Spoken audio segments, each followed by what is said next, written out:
I am Lee Humphreys. I am the director of CCSS Query, the Qualitative and Interpretive Research Institute.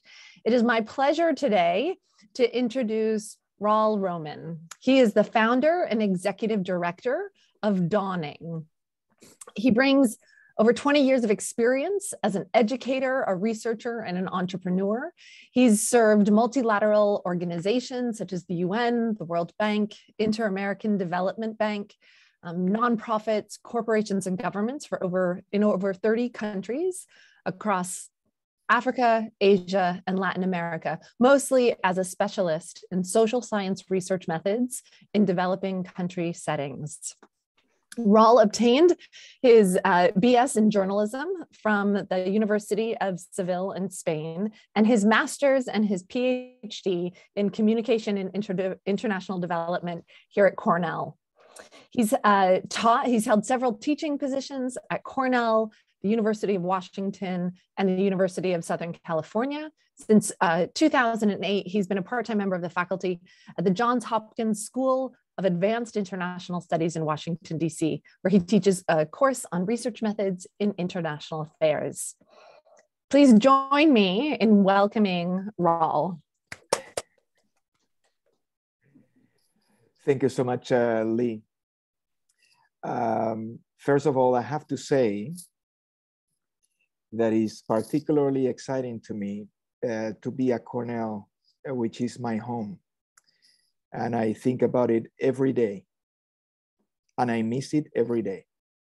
And the reason why I'm here, still in the United States and doing something like Dawning, it's very much in depth and due to my experience at Cornell. I think Dawning is a very Cornellian kind of organization, particularly because it links social science to service, which is at the core of what Cornell is all about, and something that my advisor taught me from day one. I am sitting here because my advisor, Roy Colley, made it possible, made everything possible for me at Cornell. I had the best education, the best experience at Cornell because of Professor Roy Colley. He was my friend and my mentor and my protector and my cheerleader and my everything. And my partner in crime during multiple projects that we did. You know, I met him, I was 24 and he was 67. And he was younger than me then. And I think he's still younger than me.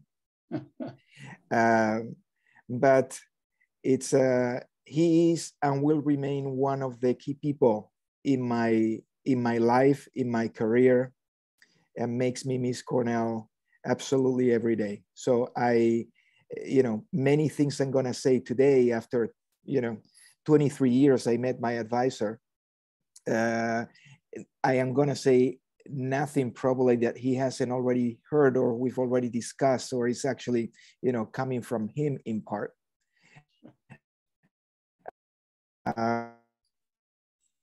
So I'm very proud to say, if you ever are, lucky enough to have a mentor even half as good as I got, that's all you need to give you, to give you the push and the optimism and the belief in yourself that you need to do work, risky new work like Cornellians do, and I certainly try to do.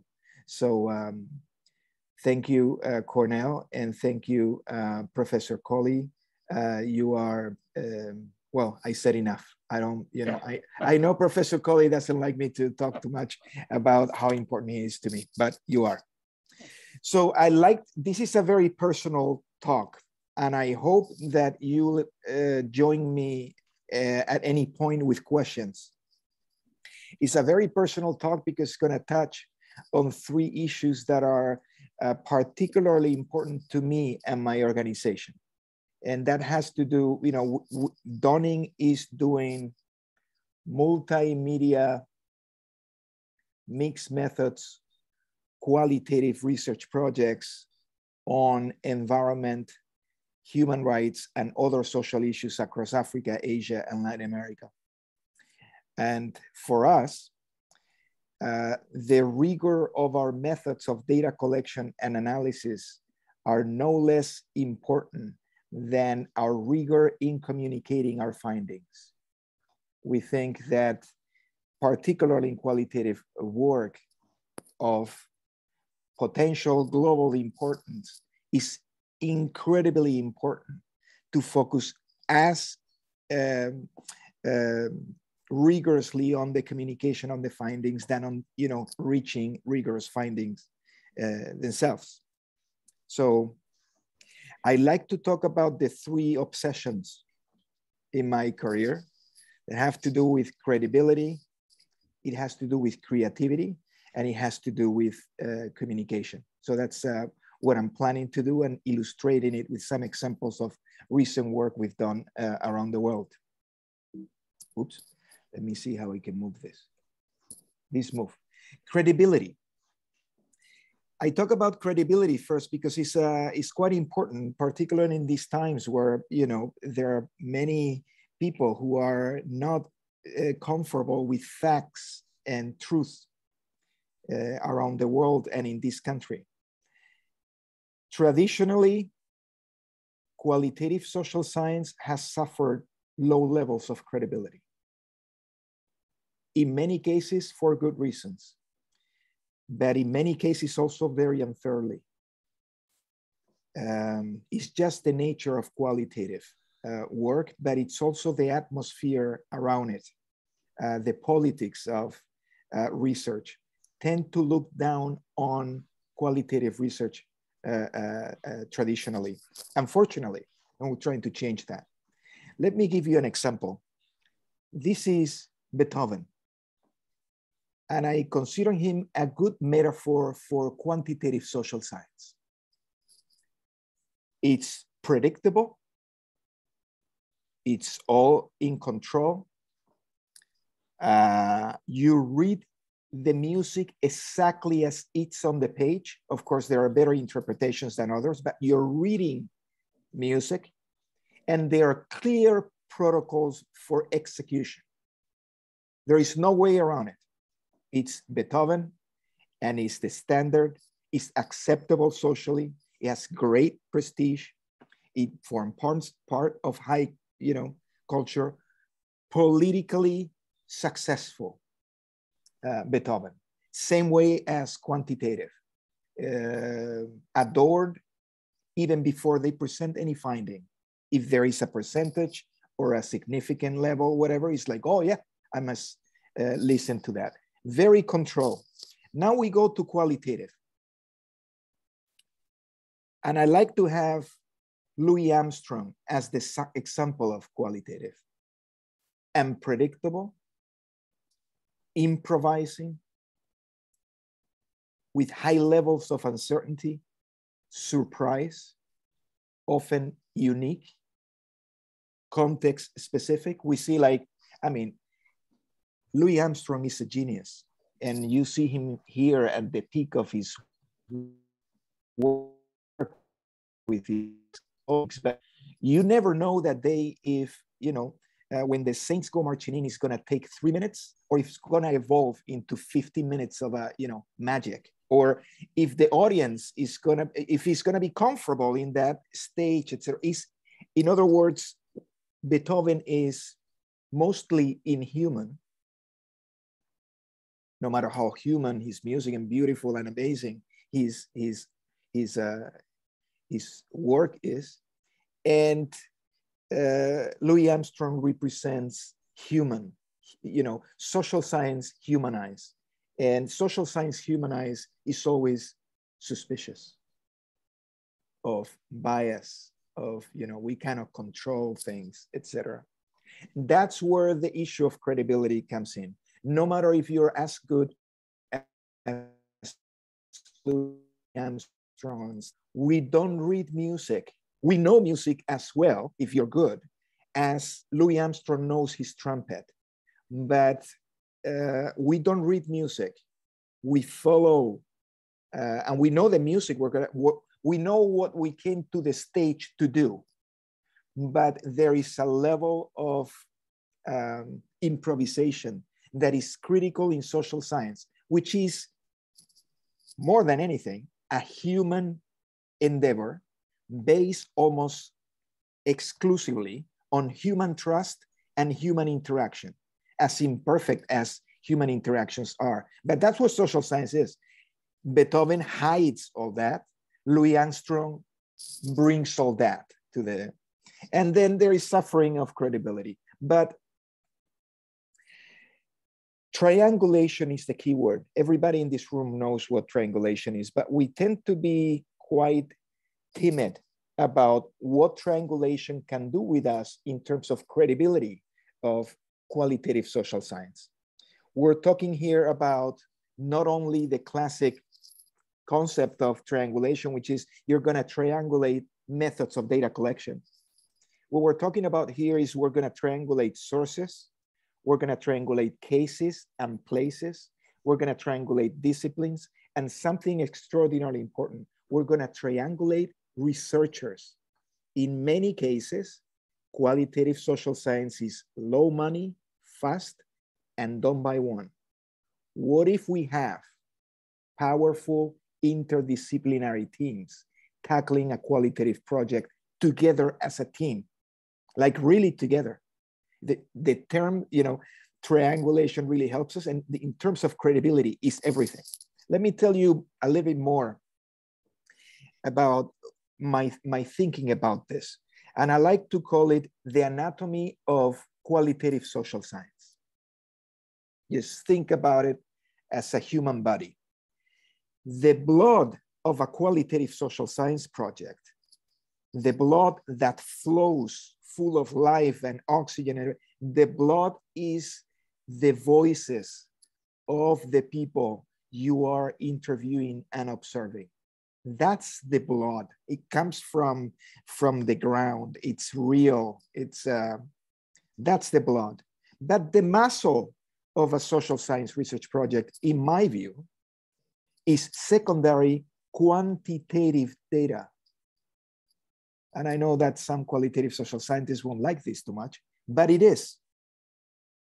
Secondary quantitative data provides an anchor, a context, a macro structure in which to sit that blood. If we think about the heart, the most important muscle in our body,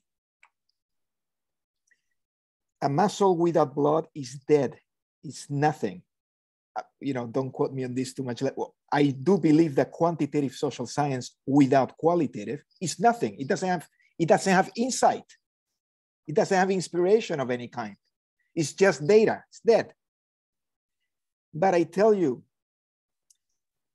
blood without heart is spilling all over. It's all over the floor. It's red. It's sticky. It doesn't. It's not structure. It's not good. You need the heart. You need the muscle. You need the blood to go through those channels of macro, secondary, quantitative data.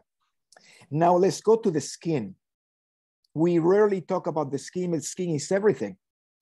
And even though 100 years ago there were anthropologists already experimented with the skin, which is photography, which is images, it's not something that is done very common, and we use it strongly at Donning.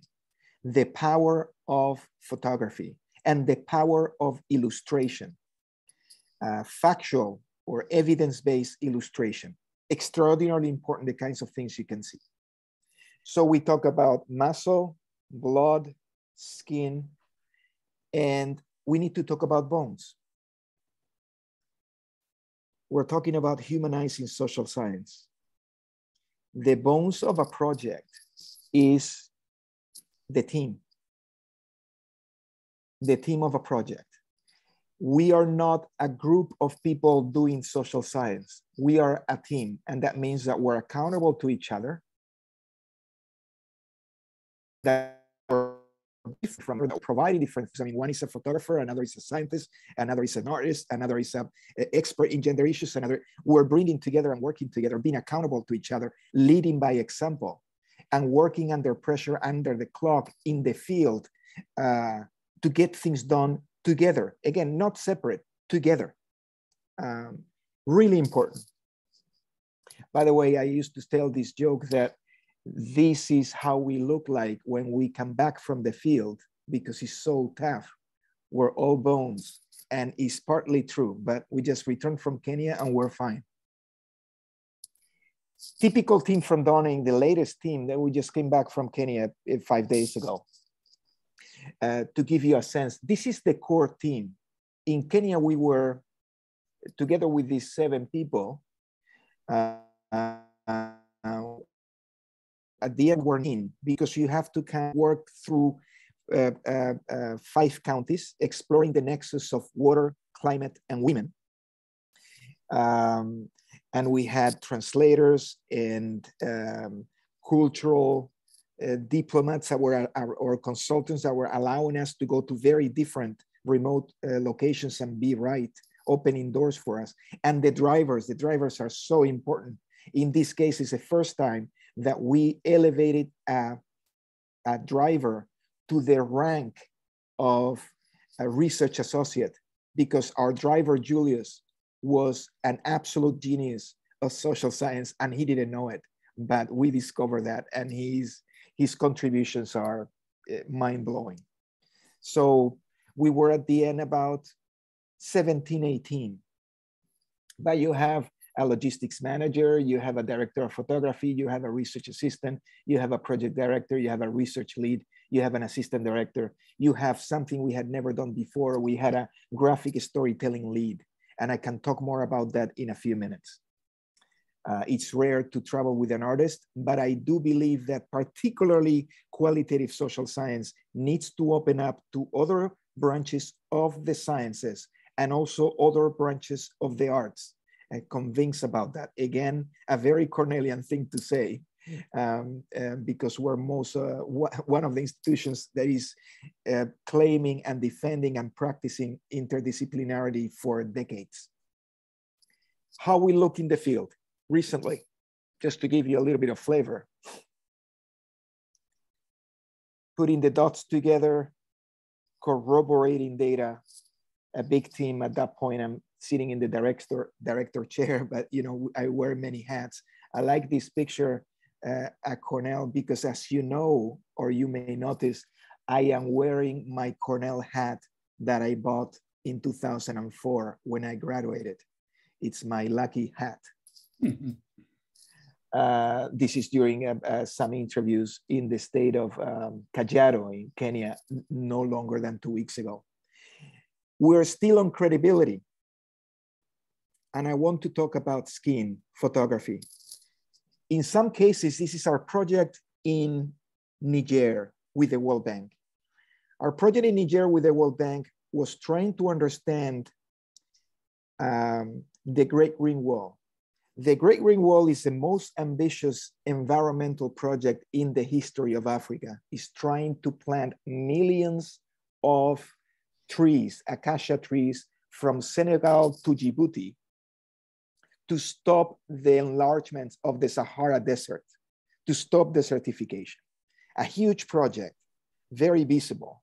And it was born in Niger, one of the poorest countries on earth. And there we went with the World Bank to try to understand what has happened there 20 years after the first trees were planted. What you see here with a drone was a critical image that changed the course of our investigation, just to tell you how important it is to rely on skin. On the top of the picture, you see the planted trees. Some of them are already blooming, some of them are having a harder time.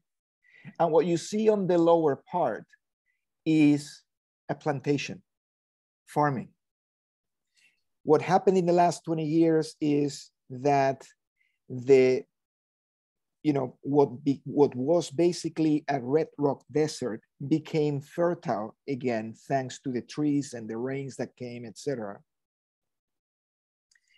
And this Great Green Wall in Niger was built upon agreements between community members that provided access to their barren lands so that the trees could be planted. So this is a question that we asked from the beginning: who owns the land on which these community projects were built? You know, on paper for the World Bank was like, they are community owned. But for anybody at Cornell, anytime I tell you it's community owned, it's like, well, what does it mean?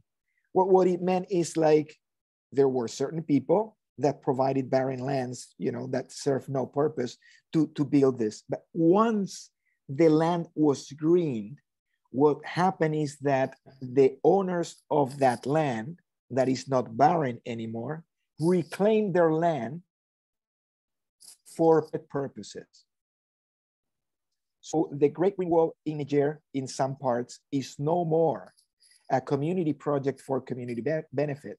It is a community project for the benefit of a few.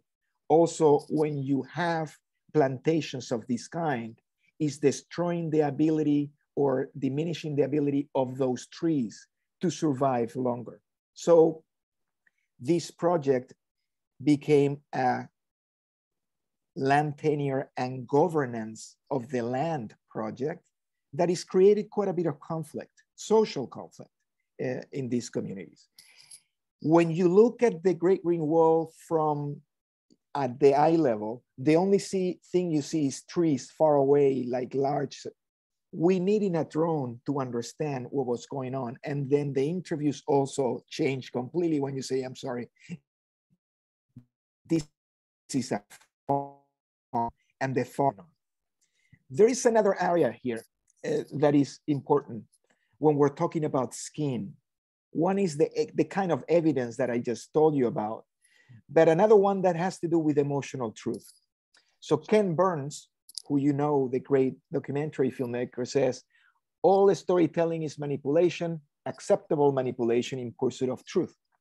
Yet there are many kinds of truth. We need to be able to build an emotional truth together with other types of truth. What about qualitative social science and emotional truth when we're talking about photography?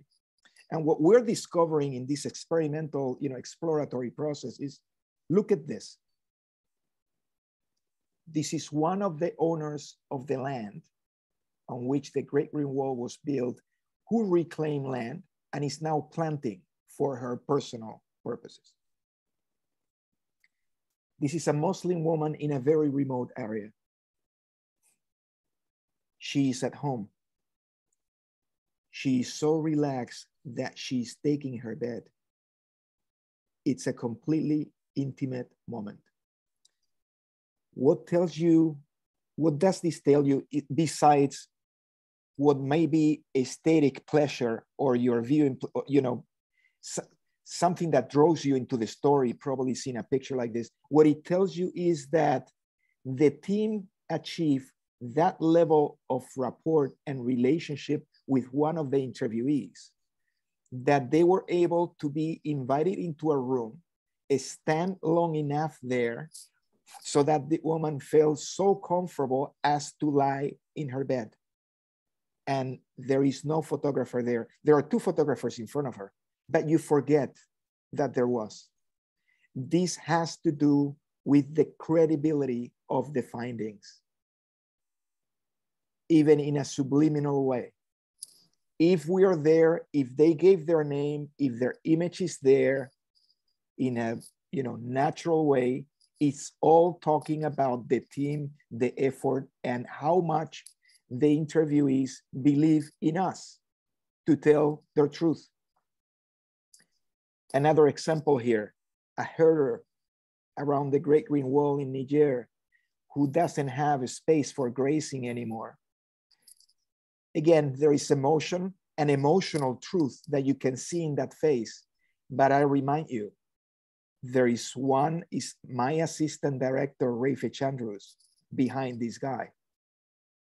And he felt comfortable and he wanted to. Of course, there is informed consent and there is signing of releases and everything else, but there is that moment we're spending time in the community doing this. We're not rushing through.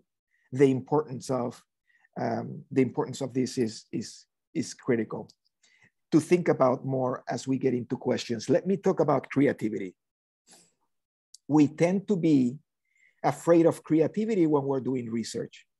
In many cases, when we know that social science is all creativity, and I learned it from my advisor. We came with all the ideas we had by talking to each other in the car, in his office, over dinner, whatever. It was all our minds working together and in contact with each other. It came out of air. I mean, it was our brains working and connecting dots. It was not anything else. This sense of problem solving and connecting dots gets heightened in the field. You're under pressure. There is a limit of days. You're only a few days in a specific place, and there is a lot of adrenaline going on. But the most important thing is that there is a team, and this is our team, a team of 20 that time. In the South Pacific area, in Punta Arenas, the South Pacific area of Costa Rica, where we were to investigate land disputes in indigenous communities, another land project. Very complex project. I won't explain everything here right now, but this is where ideas happen and how you're filling holes in that flip chart. And how you're sharing knowledge, different sub-teams within the team. And this is how we create constantly what's going on. Let me tell you a little bit about the story. We had been preparing for 8 months for this project.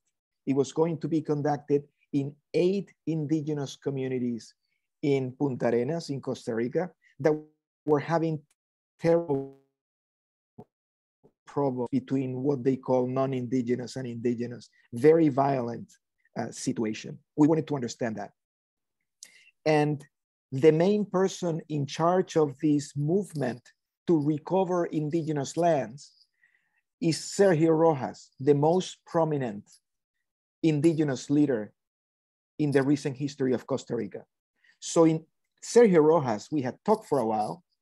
He was our first interviewee on our first day of fieldwork.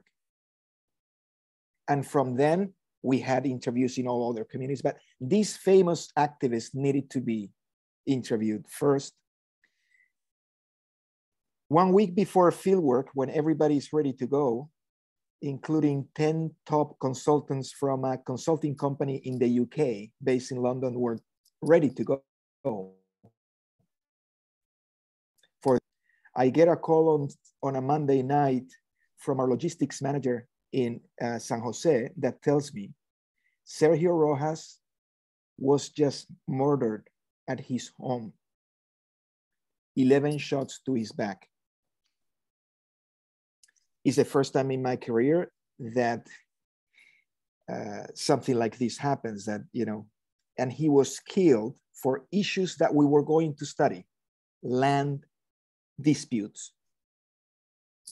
This is the home where he was killed. This is the home of Sergio Rojas. As you can see, it already has the police tape. Of course, this picture tells you that despite the problems, we decided to go ahead with the project, and we arrived and got permission again from the communities to do it.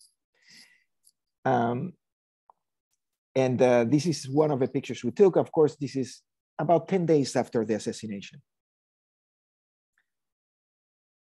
It's interesting how this huge tragedy put our research problem on fire.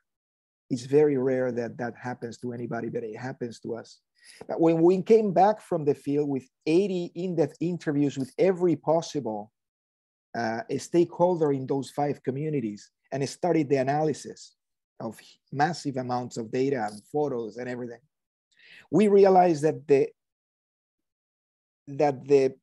column that was going through the whole, or the river through the whole narrative, was Sergio Rojas, who was already dead, but he was nowhere to be seen. We even thought, Nick Paris, our director of photography, is in the audience right now. We came up with the name here in Washington, D.C. It's like, this research project needs to be called The Murder of Sergio Rojas.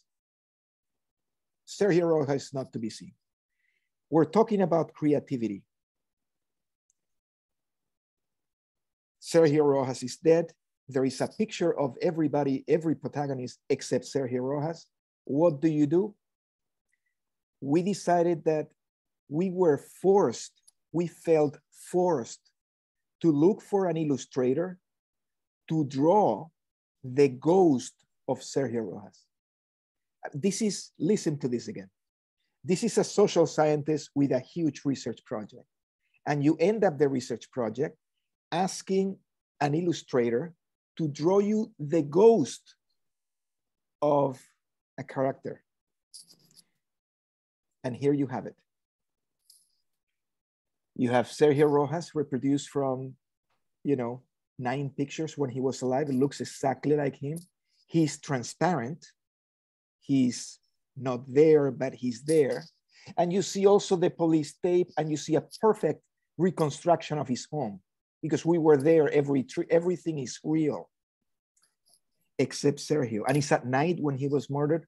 We wanted to give from the beginning the idea that even though Sergio Rojas is dead, his influence is all over the place, and you're going to start reading it in a minute. So again, this is an extreme case of creativity on the part of social scientists, but don't be surprised if at some point you have to ask somebody to draw you a ghost. Some other times illustration is done in other ways. This is our project in Niger again. We had been there in 2019, and this is reproduced from a drone image of how it looked with, you see in the 2019, you see the farmers there. But in 2010, when we were not there, just by hearing the interviews, we knew it was a place for herders. So you see herders and the trees are smaller. It's a reproduction over time. And in 2000, we knew there was nothing. So we reproduced just the color of the land there. This is a place in which imagination plays a role. It's based on evidence, but illustration can aid you there. I'm gonna be done soon and we're gonna have a discussion, don't worry about it. In this process, I recently was writing a diary in Kenya, and I concluded that the process of creativity and doing qualitative work is very physical. This is what I wrote. We never talk about physical part of the work, but it's very important. I wrote to myself, at one point, fieldwork became mostly physical. Our movements are pure instinct, almost automatic, like a marathon runner reaching a point of forward moving inertia. Not the work of an intellectual, but of people who believe in motion and move constantly in search of new evidence. It's instinct, it's will, but it's also reflex motion. It's when you don't carry the story anymore. The story carries you. I like to reflect on this more as we move ahead, but it's very important when we're talking about creativity, instinct, physicality. It happens that way. It's not work in a lab. You're sweating, it's a process that is very complex that happens in your imagination.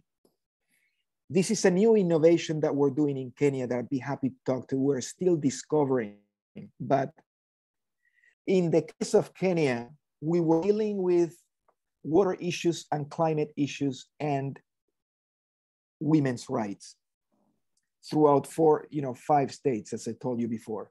And we instinctively thought that bringing a graphic novelist was a good idea.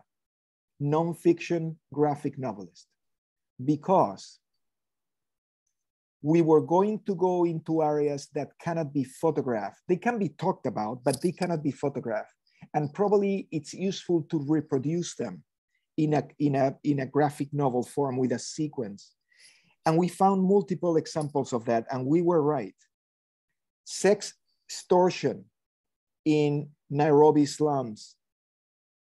That means the exchange of water, much needed water, for sexual favors or even rape. We found water cartels informal organizations stealing water from the utilities in order to provide to their communities. We found enormous violence between herders that are fighting for water in some places. We want to honor that. We found the connection between a climate disaster and the start of a prostitution or sex trafficking ring of girls, underage girls. These are all the stories that can be translated to this kind of format, plus, you know, our ability to have the typical Donning, you know, photography, text, but also this, can you get, we're experimenting with this at this moment, and I think it's gonna work out. These are just sketches from the field. It's nothing final. This is done quickly in the field. We're now in the process of post-production with our artist that is a wonderful person from Madagascar. Another example, again, this is not,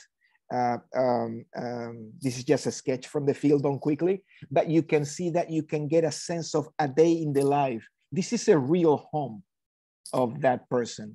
This is their day-to-day. Can we transmit it in a way that can communicate and be factual? Let me talk about communication for a second.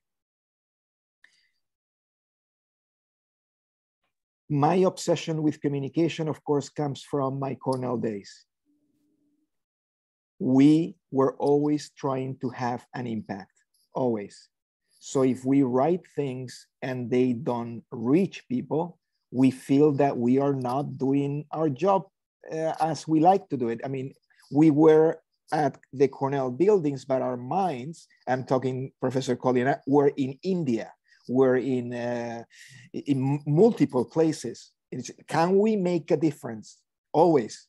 We are of service. So it's social science with a service mission, always. It's sacred at Cornell.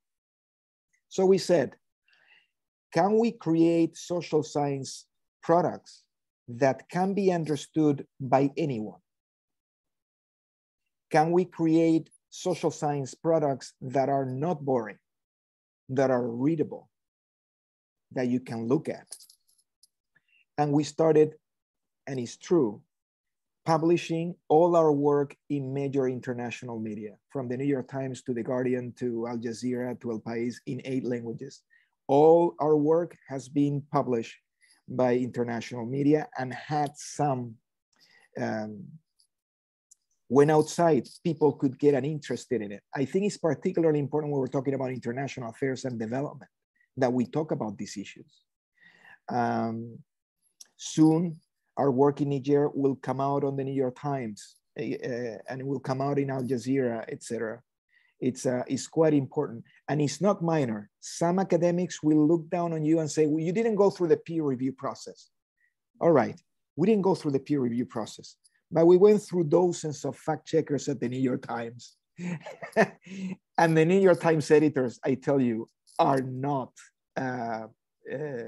soft with you. This is a process that you go through the review of people who care about exactitude and facts, which is extraordinarily important, not only in the New York Times, everywhere else. But then you go through a test that very few social scientists go to, which is show your work to the world and see what happens.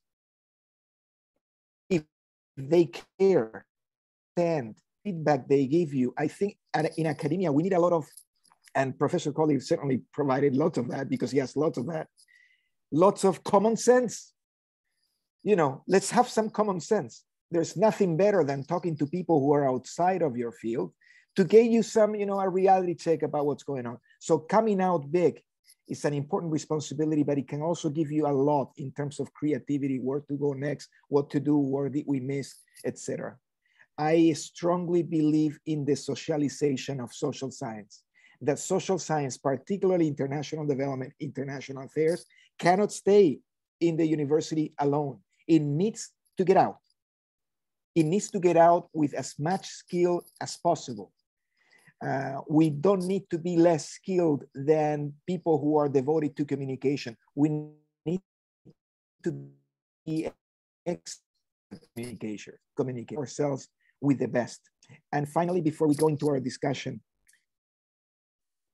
this is a gelato. You know, in a gelato business, as in any other service business that is done with passion, the owners of the business are trying to delight you. They want you to come back and buy another gelato next week, or to think about the gelato and tell your wife, do you want gelato tonight? They want to delight you. They want to delight you. They want you to feel comfortable. They want you to come back for more. Why cannot we get this sense of delight in social science? Like, I'm gonna create a research product that is gonna delight you, and it's gonna actually delight my dad, who doesn't know anything about this topic. And I want them to ask for more. They want more. Considering that social science is a service, why don't we adopt the mindset of the services industry in a great hotel, for example? They want you to come back. Let's delight them. If we can. Okay, that's what I wanted to say. Excellent. Thank you so much. So we'll open it up to questions now. So you're welcome to either put them into chat or to raise your hand. I can help to moderate. Yeah, Roy. Raul, when you go out in the field to do your kind of research, what do you promise to deliver to a sponsor? Interesting. What we promise to deliver to a sponsor? What we promise to deliver is two things. First, they're going to receive a multimedia report that hopefully will delight them and become the basis for publications outside. And we also deliver all our materials exhibit ready, because we think that the work that we do ideally would be in an exhibition hall so that people can interact and chat, etc. So we always deliver that traditionally. We also deliver one more thing, which is once they have approved the work, we transform the work into a publishable form by the media, and we use our extensive media network to try to convince editors and get it out. So that's what we promise. I mean, it's a lot, because as you can imagine, there are a lot of expectations about us from our sponsors and clients. When you go to the field, you never know where you're going to find. So the only thing I promise truly is, like, we are totally committed to give our all to this project so that we can deliver what we promise. But the only thing that we can do is to actually get at it, hoping that we get there. So far, we got there 13 times. Can I tie it down to a specific sponsor, funder, I guess? Yes. And that would be the work you were doing for the World Bank. Yes. Can you walk us through what you told the bank you would do, and what they would get for their investment? Yes. Excellent question. Now, the World Bank has never done anything like this. What we did was to show the work we had done before, and they got convinced that probably they could give us a shot for one reason. They thought that finally they could get part of their evaluation work out to the world. The World Bank normally has, their publications are for internal use and for use by specialists. Mm-hmm. They wanted to take the step of, like, let's show what we can do. And I think, so we started working with them. We went together with 3 specialists to the field, and we worked wonderfully together in Niger. And later on in Mongolia, we did another project with them before the pandemic hit. And it was great collaboration because we had their expertise there every night at the hotel. And then in the mornings, they went through their place and we went to do the work that we do. It worked really well. What they were surprised about was that when the product was given to them, it ended up drawing more interest for the originality and importance of the findings. So it became a learning product inside the bank. And their idea that this is going to come out in the press and it's going to, you know, become an exhibit, etc., became secondary, which was very interesting to us. I mean, now delayed because of the pandemic, but it's interesting how the World Bank, you know, switched from this is going to be something interesting for the outside world to, oh damn, this is a learning product for our team. Yes. Thank you.